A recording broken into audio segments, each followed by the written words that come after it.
चले बेटा, बिस्मिल्लाह। क्लास इधर देखें, क्लास तो जो पूरा मेरी तरफ मैंने आपको जो कल लेक्चर पढ़ाया था, जो जिससे हमने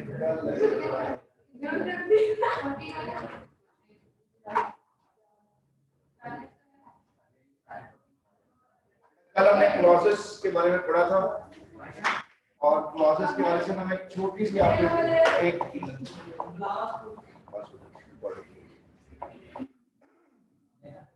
मैंने वो क्लॉजेस के बारे में जो कल जितना भी लेक्चर दिया था ना, उसका एक छोटा सा सेंटेंस में लिख रहा हूँ बेटा यहाँ पे, और उस सेंटेंस में आपको सारी बातें क्लियर होगी। देखिए मैं एक सेंटेंस लिख रहा हूँ, द टीचर या आर्ट टीचर है, द टीचर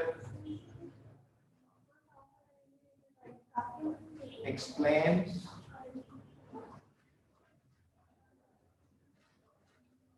difficult lesson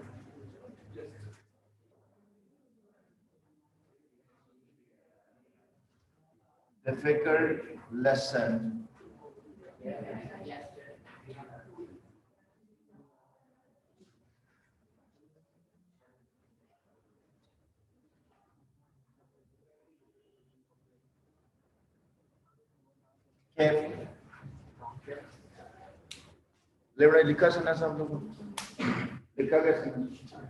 अगर आपको अब मैंने आपको मैं कल एक और मैं आपको हम ये जो सारी बातें हैं, ये जो क्लॉजेस है, ये क्यों पढ़ाई जा रही है? Why I'm going to teach you all these things? ये हम क्यों पढ़ रहे हैं? That is the major thing you need to understand. हम ये क्यों पढ़ रहे हैं? क्यों पढ़ रहे हैं? इसलिए कि आपने क्या लिखना है? ऐसे लिखना है। कौन से ऐसे लिखना है? नैरेटिव भी लिखना है और डिस्क्रिप्टिव भी लिखना है। उनमें से कोई एक लिखना है। आपने डायरेक्टेड राइटिंग भी लिखनी है, और आज के बाद आपने रीडिंग भी करनी है। आपका 2 टेस्ट है, एक राइटिंग का टेस्ट और एक रीडिंग का टेस्ट है। ये तो क्लियर है? मतलब जो भी आपका ओ लेवल्स का जो कोड है ना बेटा, उस कोड का नाम 1123 है। इंग्लिश 1123 आपका कोड है। उस कोड का जो एग्जाम जो टेस्ट बनता है, उसमें राइटिंग पेपर है और रीडिंग पेपर है। जो राइटिंग पेपर है उसमें आपने 2 टास्क करने हैं, एक आपको डायरेक्टेड देनी है, एक आपको कंपोजिशन देनी है। कंपोजिशन के अंदर आपने या नैरेटिव लिखना है या डिस्क्रिप्टिव या आर्गुमेंटिव ऐसे लिखना है। लिखने के लिए आपको किस चीज की जरूरत पड़ेगी? सेंटेंस की। तो सेंटेंस के बारे में हमने बेटा पिछला पूरा वीक, उससे पिछले पूरे दिन हम डिटेल के साथ पढ़ते रहे कि सेंटेंसेस को हमने कैसे अंडरस्टैंड करना है। रिमेंबर और नॉट, पता चला आपको? तो हमने सेंटेंस को 2 तरह से पढ़ा बच्चे। एक हमने पढ़ा बेटा सेंटेंस को सिंपल सेंटेंस क्या होता है, कॉम्प्लेक्स क्या होता है, कंपाउंड क्या होता है। फिर हमने पढ़ा कि जब सेंटेंस मीनिंग देता है, सेंटेंस क्या देता है जब मीनिंग देता है, तो या तो वो डिक्लेरेटिव सेंटेंस होता है, या वो पूछ रहा होता है, क्वेश्चन पूछ रहा होता है, इंट्रोगेटिव होता है, एक्सक्लेमेटरी होता है, या इंपेरेटिव या प्रेडिक्टिव होता है। अब हमने इसकी वैरायटी सीखनी है, वेरिएशन सीखनी है। आपको मैं नेक्स्ट जैसे ही हमारा अगला जो टॉपिक आने वाला है, how to write an essay, how to write an essay पे जब हम बात करेंगे तो बेटा एसे में ऑब्जेक्टिव्स होते हैं, 5 ऑब्जेक्टिव्स होते हैं राइटिंग। 5 ऑब्जेक्टिव्स के राइटिंग होते हैं, 5 ऑब्जेक्टिव्स के मार्क्स होते हैं।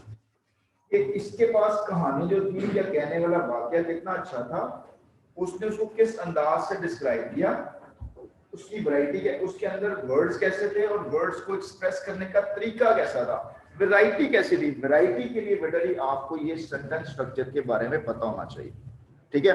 तो अब आपको कितनी चीजें बेटा जी पता होना चाहिए सेंटेंस के बारे में। जब मैंने कहा the teacher explains a difficult lesson, तो मैंने बताया सबसे पहले इसके अंदर एक्सप्लेन क्या बता रहा है? लेसन। ये एक्सप्लेन बेटा जी क्या है? फॉर स्पीक के लिहाज से एक्सप्लेन क्या होगा? वर्ब होगा। तो ये एक एक्शन है। इस एक्शन को करने वाला किसने एक्सप्लेन किया? द टीचर है। और जो भी आंसर बेटा जी हु का आंसर देते ना, जो वर्ड भी हु का वो क्या होता है? सब्जेक्ट। सब्जेक्ट, ये सब्जेक्ट होता है। और ये सब्जेक्ट क्या एक्शन कर रहा है? एक्सप्लेन कर रहा है। क्या एक्सप्लेन कर रहा है बेटा? अ लेसन एक्सप्लेन कर रहा है। और ये लेसन कैसा है? डिफिकल्ट है। और ये कैसे एक्सप्लेन कर रहा है? और ये क्योंकि हाउ का आंसर दे रहा है तो ज्यादा ये क्या होगा? और ये वाला भी एक नाउन था और ये ऑब्जेक्ट था, ठीक है बेटा? नाउन क्या है बेटा ये लेसन नाउन, टीचर नाउन है। ठीक है सर टीचर भी तो नाउन है सर, और टीचर भी नाउन है। ठीक है टीचर भी नाउन है, लेसन भी नाउन है, लेकिन यहाँ पे बेटा नाउन का एक फंक्शन होता है। बहुत बड़ी बात याद रखिए, तो मैं कहने लगा आपको पड़ेगा और सुनना मेरे बच्चों। हर इंग्लिश वर्ड का एक नाम होता है और उसका एक काम होता है। नाम और काम, आपने कहा ये एक नाउन है, तो ठीक है, मैंने कहा ये नाउन है, तो भाई इस नाउन का काम क्या है? ये एज ए सब्जेक्ट के तौर पे यूज हुआ है। ये भी तो नाउन है, लेकिन ये एज ए ऑब्जेक्ट के तौर पे यूज हुआ है। और ये एक्शन है, ये वर्ब के तौर पे यूज हुआ है। ये एडवर्ब है, और ये जो केयरफुली एडवर्ब है, तो ये बता रहा है कि काम कैसे हुआ। ठीक है जी, मेरी बात समझ रहे हैं यहाँ तक? अच्छा, अब तो चीजों को समझाना चाहिए क्या क्या बेटा। Subject verb object, subject verb object. Subject की जगह पर आने वाला दुनिया का हर वर्ड नाउन होता है। सब्जेक्ट की जगह पे आने वाला दुनिया का हर वर्ड क्या होता है बेटा? You are using word noun, आप यूज कर रहे हो नाउन। और मेरे बच्चों, अगर आप नाउन यूज कर रहे हो जी, एक मिनट, अगर आप सब्जेक्ट, आपने कहा है कि ये मेरा सेंटेंस का सब्जेक्ट है, तो उसकी जगह पर आने वाला वर्ड क्या होना चाहिए? Noun. You should not use adjective, you can not use adverb, you can not use preposition, वो नाउन ही होना चाहिए। यहाँ तक बात क्लियर होगी? अब बोलो बेटा क्या बात है? फॉर एग्जांपल अगर कोई हमसे पूछे कि ये यही सेंटेंस था जिसमें सर कोई पूछे कि सब्जेक्ट क्या है, ठीक है, और सर हम कहते हैं कि हम लोग उसको नाम बताते हैं कि टीचर, कहते हैं कि टीचर नाम है, तो वो सर टीचर, बिल्कुल उसका नाम है, टीचर उसका नाम है। अब ये फंक्शन क्या कर रहा है? What is the function is doing in the sentence? Function उसका सब्जेक्ट है, ये फंक्शन है उसका बेटा। Name and function, name and function, remember this, this is the name. Well, what is my name? आप कहेंगे sir my name is Tahir. What is my another name? I am a teacher. What is the role I'm doing right now in the classroom is I am a teacher and you people are student. अबे आपका नाम student थोड़ी है, आपका role student है। आपका नाम तो सारंग है, इसका नाम तो सन्नान है, लेकिन ये इसने राइट नाउ उसका रोल क्या है? स्टूडेंट है। मेरा नाम तो ताहिर है, लेकिन मेरा रोल क्या है? टीचर है। मैं अपने जाके दोस्तों से बैठूंगा, वो मुझे ये नहीं कहेंगे टीचर हैज कम, तो ये मेरा दोस्त आ गया, ही इज माय फ्रेंड। तो name and person and role, बेटा ये याद रखनी बातें आप लोगों ने, क्लियर हो रही है?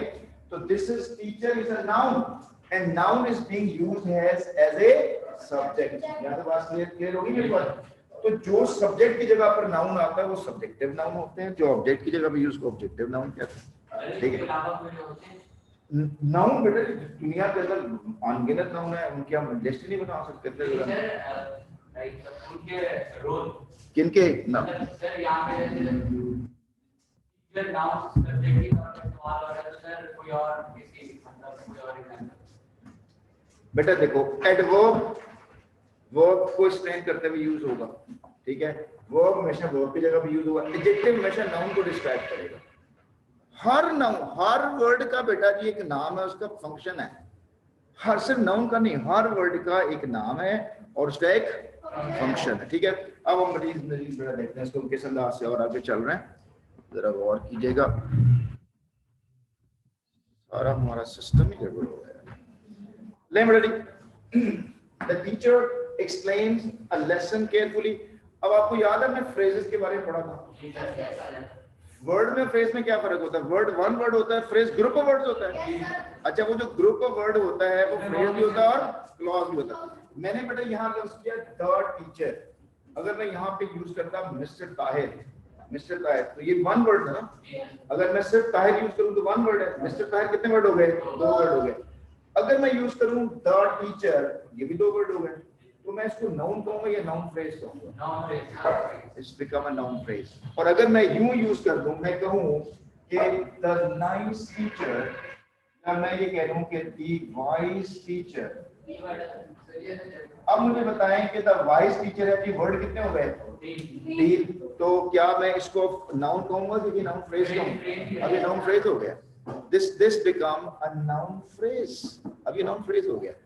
और यहां पर ये देखें, A difficult lesson, यहाँ तक सारे के सारा जो वर्ड था, यहाँ से लेकर यहाँ तक जो हिस्सा है तो ये नाउन है, लेकिन ये भी नाउन फ्रेज ही है।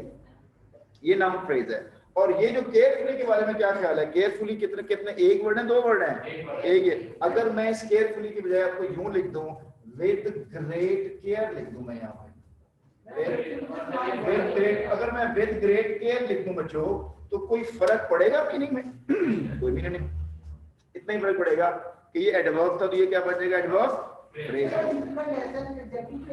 बिल्कुल एडजेक्टिव। अभी मैं आपको एडजेक्टिव फ्रेज बना देता हूं। एडजेक्टिव फ्रेज कैसे बना?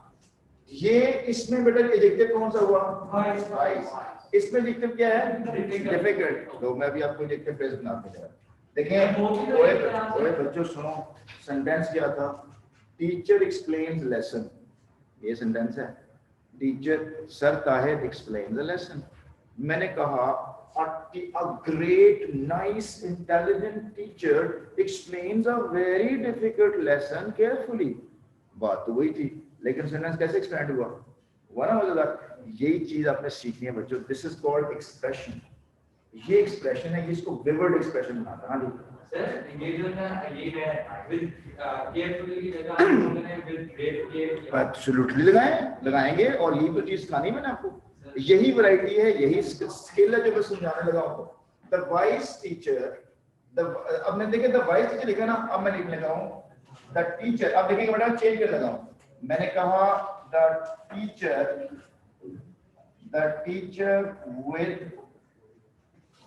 with nice, with wise knowledge, with nice with wisdom करना चाहिए, with wisdom। The teacher with wisdom came to teacher, the teacher with wisdom और the wise teacher को फर्क है? The nice teacher, the teacher with nice qualities को फर्क है? बस मैंने क्या किया कि यहाँ पे एक वाइज जब मैंने लिखा तो ये तो एडजेक्टिव बना, लेकिन इसको मैंने विद विजडम लगा दिया, दो वर्ड में चेंज कर दिया, तो ये क्या ही बन गया? Adjective phrase. दो ज्यादा बन गया तो फ्रेज बन जाएगा। हाँ जी सर, ये जो हमने इस्तेमाल किया है द वाइज टीचर या फिर विद ग्रेट केयर, तो सर ये एडजेक्टिव फ्रेज भी तो है विद ग्रेट, ये एडजेक्टिव फ्रेज बन गया। ये बिल्कुल ये वाला जो पोर्शन, ये आपका पोर्शन विद, ये आपका एडवर्ब फ्रेज बन गया, ये आपका एडजेक्टिव फ्रेज बन गया। और ये सारे का सारा the teacher with wisdom, the nice, ये सारे का सारा नाउन फ्रेज भी है, और उस नाउन फ्रेज के अंदर एक और एडजेक्टिव फ्रेज भी। हाँ जी सर, लेकिन वो भी तो एडजेक्टिव फ्रेज है क्योंकि सर ग्रेट एडजेक्टिव है। ग्रेट एडजेक्टिव कहां पे? सर वो ग्रेट, ये ग्रेट में सिर्फ ग्रेट वन वर्ड एडजेक्टिव है। अगर मैं यूं करूं कि लेसन विद केयर, नहीं वो तो विद ग्रेट केयर ही बनेगा। इसको मैं मजीद इसको फ्रेज को चेंज करने में अजीब सी बनेगा। ग्रेट नहीं, ग्रेट तो एडजेक्टिव है। ये सारे का सारा इकट्ठा होकर, ये जब मैं इकट्ठा करूंगा सारे का सारा, this is equal to carefully. इसमें सिर्फ ग्रेट एडजेक्टिव है, इसमें ये ग्रेट क्या चीज है? एडजेक्टिव। केयर क्या हुआ? नाउन। अच्छा, और विद क्या हुआ? प्रेपोजिशन। ये कितने वर्ड हो गए? 3। इन तीनों वर्ड किसके इक्वल है? केयरफुली। लेकिन ये एडवर्ब फ्रेज होगी। क्यों एडवर्ब फ्रेज होगी? क्योंकि विद ग्रेट केयर आंसर दे रहा है एक्सप्लेन, इसका आंसर है, इसलिए। अब ये जो है विद विजडम आंसर दे रहा है, किसका आंसर दे रहा है? टीचर का। और यहां पे अगर मैं कहूं कि द टीचर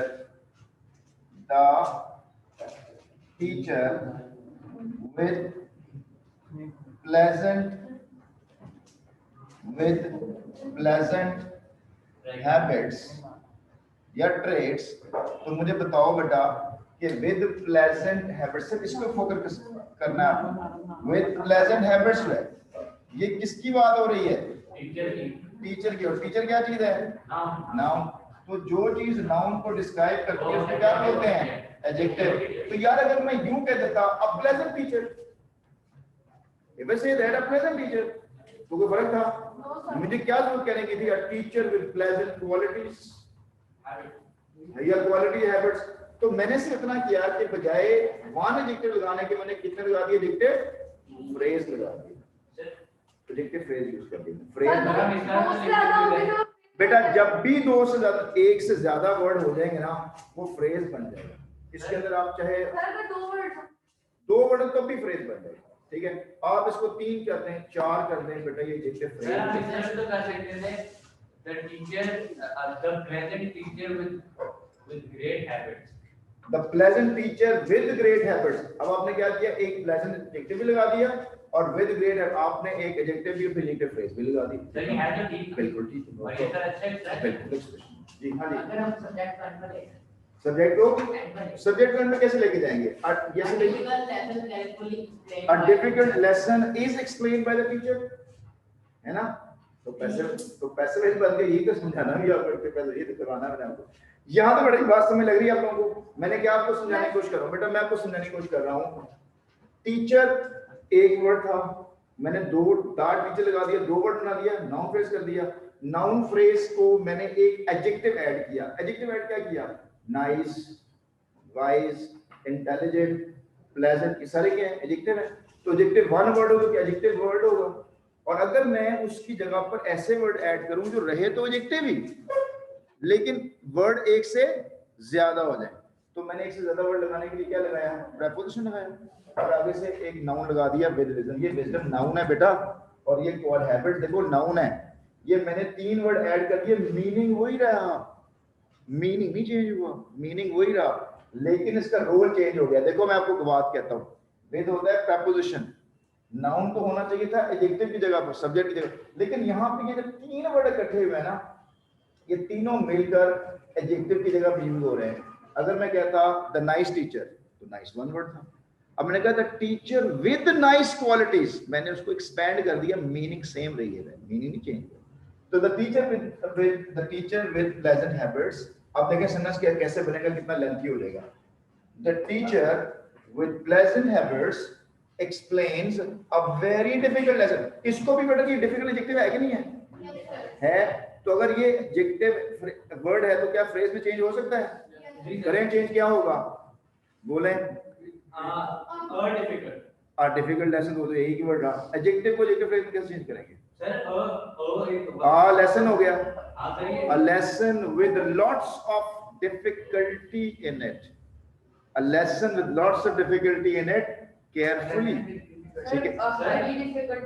तो मैंने लिखा हुआ difficult lesson, a lesson with difficulty, ये भी हमारी। हाँ जी बोलो सर, ये मतलब हाँ जी, सर ये भी अल्फाज a lesson कितने वर्ड हो गए, एक ही। a lesson कितने वर्ड हो गए, ए क्या चीज है, आर्टिकल, लेसन क्या चीज है, नाउन। तो बेटा ये कौन सी फ्रेज होगी, एडजेक्टिव फ्रेज की नाउन फ्रेज, नाउन फ्रेज होगी ना बच्चे। लेकिन ये अभी आपने सर क्या कहा था, a great ये लफ्ज है a great difficult। सर ये क्या बना, अब मैंने कहा a lesson with great difficulty in it, a lesson that has great difficulty in it। तो वो मैंने उसको एडजेक्टिव को फ्रेज और क्लॉज में चेंज किया है। अब यहाँ से आगे चलो, मैं और गेन करने लगा। हाँ जी, अगर लिखते हैं vice boy, white boy, vice WYSE, a wise boy, sir सिर्फ वाइस बॉय आज ही लगाते हैं, नहीं तो उसके लगाने जरूरी है। सर वो फ्रेज बनेगा ना, a wise boy एक फ्रेज बन गया आपका, तो उसका नाम, a wise boy जब फ्रेज बना तो नाम क्या होगा इसका, नाउन फ्रेज बनेगा। क्यों नाउन फ्रेज बनेगा, इसका एंड वर्ड देखिए कौन सा वर्ड है, बॉय। अब वाइस बॉय, एक और बड़ा मजे की बात बताऊं, इधर देखो एक और चीज समझो। सेंटेंस आपके सामने मैं लिख रहा हूं, अ वाइस बॉय, बेटा देखो, आप मुझसे पूछना चाहते हैं कि सर ये जो फ्रेज है इसका नाम क्या है। आप इसमें से वर्ड निकालें, आप एक वर्ड निकालें, आप इसमें से बॉय निकाल दें, आ वाइज, कोई वर्ड बनता है, कोई सेंस बनती है, कोई सेंस नहीं बनती। आप इसमें से जनाब जी जो है ना वाइज निकाल दें, आप बॉय बनता है, बिल्कुल बनता है। अच्छा, आप इसमें से ए भी निकाल दें, बॉय बनेगा, लड़का।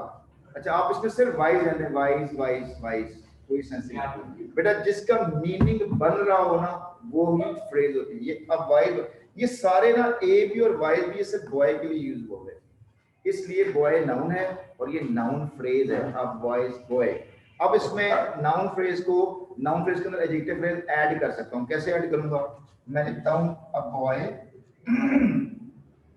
With great knowledge, with great knowledge. Bhajan मैंने ये तो क्या किया, still it's noun phrase, sir it's still honey, sir इसका a boy with great knowledge, a boy a wise boy with great. बेटा ये रिडंडेंसी कर दी आपने, ये रिडंडेंसी है, ये वर्बोसिटी है, ये आपने लफाजी इस्तेमाल करती, ज्यादा रॉन्ग होता है ये वाला। क्यों? क्योंकि वाइज कौन होता है? जिसके पास नॉलेज होता है। वाइज कौन होता है? जिसके पास नॉलेज होता है। हाँ ये कह सकते हैं, a tall boy with great knowledge, ये हो सकता है। A handsome boy with knowledge हो सकता है, लेकिन अ wise boy with great knowledge बेटा वाइज होता ही। ये आप ऐसे कह लें कि नाती a teacher who teachers has come in class and he is teaching, अजीब बात है। तो ये अब इस स्ट्रक्चर को देखो, मैंने क्या बोला है, अ बॉय विद ग्रेट नॉलेज। अब इसमें मैंने क्या किया, ये सारे के सारे अभी भी नाउन फ्रेज है, अभी भी नाउन फ्रेज, लेकिन इसके अंदर ये जो वर्ड था ना विद ग्रेट नॉलेज, ये किसकी जगह पर आया है? वाइज की जगह पर आया है। और वाइज क्या चीज है? एडजेक्टिव। तो इसको मैं क्या कहूंगा, अब ये एडजेक्टिव फ्रेज बन जाएगी। अब आपकी एडजेक्टिव फ्रेज बन जाएगी, ठीक है। अब ये आपकी एडजेक्टिव फ्रेज बन गई। इस एडजेक्टिव फ्रेज को बेटा एडजेक्टिव क्लॉज में भी चेंज किया जा सकता है। भाई कौन चेंज करके दिखाएगा मुझे? और आप सुने देगा, मैं तो जो नहीं कर, you people are not listening with, मैं जो नहीं दे रहे तुम लोग कोई बात को, you people are not listening with. सन्ना से जी अब वाइज बॉय, समझ लग रही बात है? अब वाइज बॉय नाउन है कि नहीं है? नाउन है कि नाउन फ्रेज है? नाउन फ्रेज है। इसके अंदर वाइज क्या था? एडजेक्टिव। इसको मैंने जनाब किस में चेंज कर दिया? फ्रेज में। तो मैंने क्या बना दिया? अ बॉय विद ग्रेट नॉलेज। और बेटा ये देखो, जिससे बनाने वाला वर्ड क्या था? विद क्या चीज है? प्रेपोजिशन, ठीक है, प्रेपोजिशन है ये। क्या आप विद ग्रेट नॉलेज को क्लॉज में चेंज कर सकते हैं? जी सर। कैसे? सर इंडिपेंडेंट है, डिपेंडेंट बेटा जितनी भी एडजेक्टिव, अच्छा क्लॉजेस की मैंने कल, आप लोगों ने में से कितने बच्चों ने कल का लेक्चर बेटा सुना है? सब बच्चों ने, सबने सुना है? सबने नहीं सुना आप लोगों ने? तो मैंने कहा था कि जो डिपेंडेंट क्लॉज होती है उसके 3 नाम होते हैं। डिपेंडेंट क्लॉज के 3 नाम होते हैं। पहला नाम नाउन क्लॉज, दूसरा नाम एडजेक्टिव क्लॉज, तीसरा नाम एडवर्ब क्लॉज। तो बेटा वो सारी डिपेंडेंट होती हैं, तो एडजेक्टिव क्लॉज भी डिपेंडेंट ही होगी। तो जब अगर डिपेंडेंट का नाम आ गया तो आपके जहन में फौरी तौर पे एक बात आएगी कि क्या चीज क्लॉज को डिपेंड करती है? क्या चीज क्लॉज को? कंजंक्शन। कंजंक्शन। और कौन सा कंजंक्शन? फैन बॉयज वाला कि able is just now? Able is just now. Fan boy वाला तो कोऑर्डिनेट बना देगा उसको, ठीक है। तो यहां पर आप एक कंजंक्शन लगा दें, यहां पर आप एक कंजंक्शन लगा दें तो, और एक वर्ब ऐड कर दें बेटा, यही एडजेक्टिव फ्रेज एडजेक्टिव क्लॉज बन जाएगी। बोले कौन बनाएगा? सर इसमें कंजंक्शन डाल दिया। हां जी बोले। वेद तो है, प्रीपोजिशन है। हां सुनो, चलो जल्दी जल्दी। with lots of great knowledge, with preposition lots of great knowledge, adjective noun, कोई वर्ब नहीं है। कंजंक्शन किधर गई? सर हाँ बोलो, मैं सुन। हाँ जी जी हाँ, दैट लगा कंजंक्शन, दैट आई कंजंक्शन। और सेंटेंस को नहीं बेटा, आपने मीनिंग यही रखना था। हाँ जी, हु याद आया? एबल जस्ट में who, which, that, when, where, while, नहीं याद नहीं बातें? तो फिर वो भाई सिंपल ही लिखे। ओ यार ये बॉय विद ग्रेट नॉलेज बेटा विद प्रीपोजिशन है। if yes sir, if तो boy who have great knowledge. हाँ जी, a boy who has great knowledge। बस भजन आपने सिर्फ 2 वर्ड ऐड किए हैं, एक आपने ऐड किया है who और एक आपने किया है has वर्ड ऐड किया। a boy who has great knowledge, इस who और has ने इसको क्या बना दिया है? क्लॉज बना दिया, इसको क्लॉज बना दिया। अब क्लॉज की डेफिनेशन याद है आपको? उसमें एक सब्जेक्ट होता है और एक वर्ब। तो सब्जेक्ट क्या होता हुआ? who, और वर्ब क्या हुआ? has। और अब ये who जो है ये रिलेटिव प्रोनाउन भी कहलाता है, इसको रिलेटिव प्रोनाउन भी कहते हैं क्योंकि रिलेट कर रहा है पिछले नाउन से, और आगे क्या लिखा हुआ है? वर्ब। तो ये has कंजंक्शन है, सबऑर्डिनेट कंजंक्शन भी है, रिलेटिव प्रोनाउन भी है, और ये वर्ब बन गया। अब यही a boy who has great knowledge ये बन गया एडजेक्टिव क्लॉज बन गया।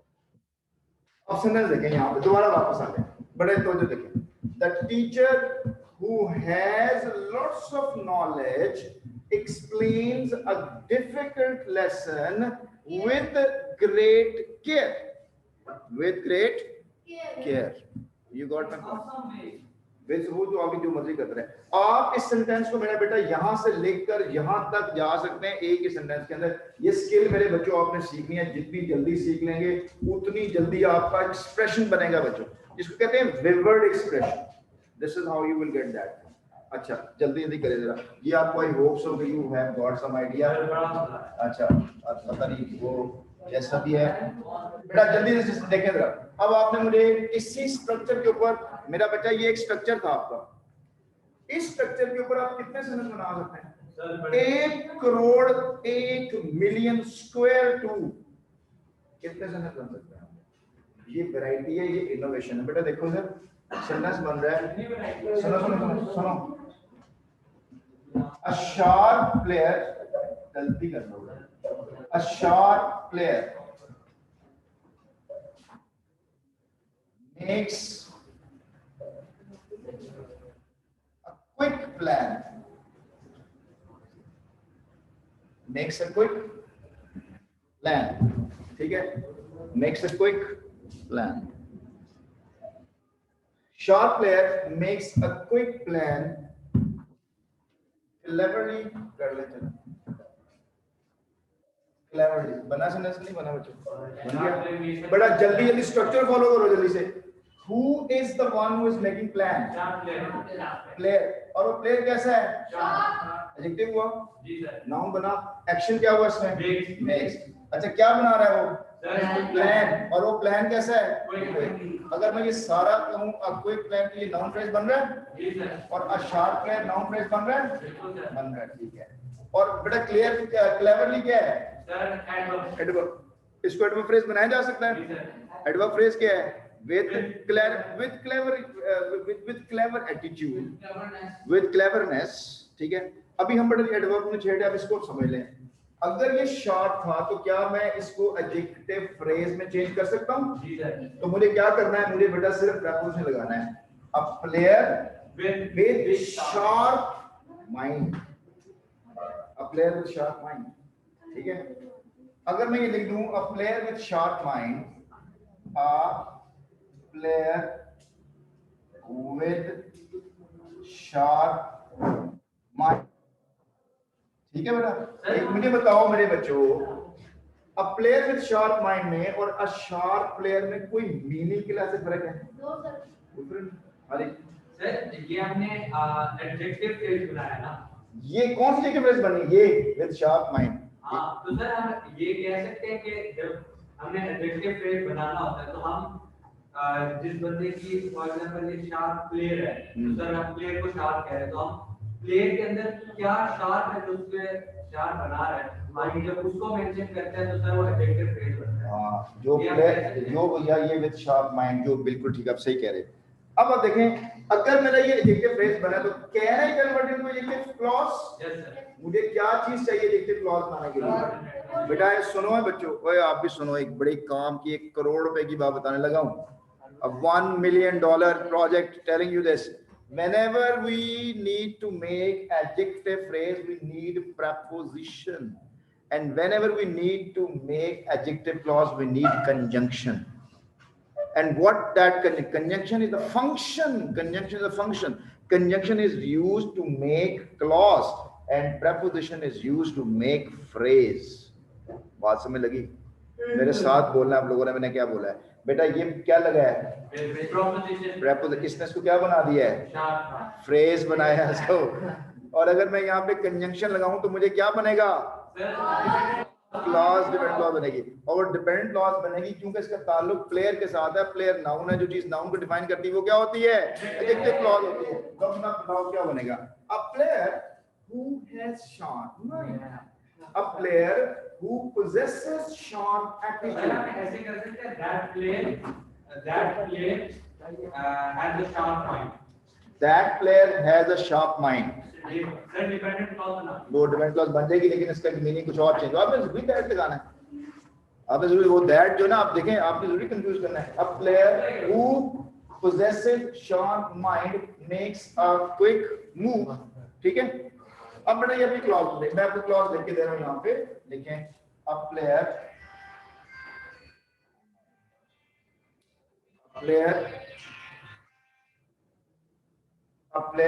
who,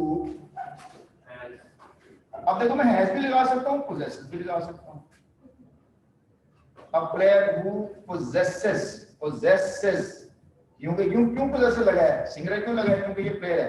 A player who possesses sharp mind, इधर बेटा तो जो करना जो मैंने आपको बात समझाने लगा हूँ, ये सिर्फ लिखा था मैंने a player makes a quick move, a player makes a quick move, आगे लिखा मैंने a sharp player, फिर मैं लिखा a player with sharp mind, अब मैं लिखा a player who possesses sharp mind। जो सेंटेंस एक वर्ड से शुरू होता है, देखें कहां तक शुरू, इस सारे के तरह सब्जेक्ट है, ये है कि नहीं तरह सब्जेक्ट है कि नहीं है। इस सेंटेंस का सब्जेक्ट कौन सा मैं पूछूंगा, player possesses a sharp mind plays या makes a move है, makes ये वर्ब है ना, इस makes को करने वाला कौन आदमी है, प्लेयर, भाई वो प्लेयर है सिर्फ। तो ये सारे वर्ड क्या कर रहे हैं, ये सारे वर्ड इसी को क्या कर रहे हैं, डिस्क्राइब कर रहे हैं। लिहाजा ये एडजेक्टिव फ्रेज भी और एडजेक्टिव क्लॉज भी, ये फ्रेज है और ये क्लॉज है। लेकिन मैं पूछूंगा भाई ये सारे का सारा ये क्या है, सारे का सारा तो सर डिपेंडेंट क्लॉज नहीं, ये सारे का सारा डिपेंडेंट क्लॉज है। डिपेंडेंट क्लॉज ये है सिर्फ हु पोजेसेस, हु से शुरू नहीं क्लॉज डिपेंड होती ना बेटा। तो ये क्या है, a player who possesses sharp mind, ये सारे का सारा क्या है, ये क्या है सेंटेंस, वो प्लेयर जिसके पास तेज दिमाग है, वो क्या है बेटा, ये सब्जेक्ट का काम कर रहा है और सब्जेक्ट की जगह पे नाउन होता है। तो ये सारे के सारा सब्जेक्ट है और इस सारे सब्जेक्ट के अंदर एक एडजेक्टिव क्लॉज है और एक नाउन है। अब अगर मैं इस सारे के सारे वर्ड को एक वर्ड से चेंज कर दूं, एक वर्ड से चेंज कर दूं, the player makes a move, अगर मैं कह दूं who makes a move, who makes a move, या मैं ये लिख दूं whosoever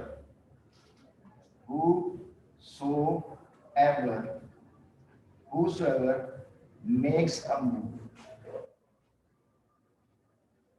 whosoever makes a move। यार आप कंफ्यूज ना हो, छोड़ दें यहाँ तक बातें सही चल रही हैं आप लोगों को, यहाँ से छोड़ दो। अब a player who possesses sharp mind makes what, makes a difficult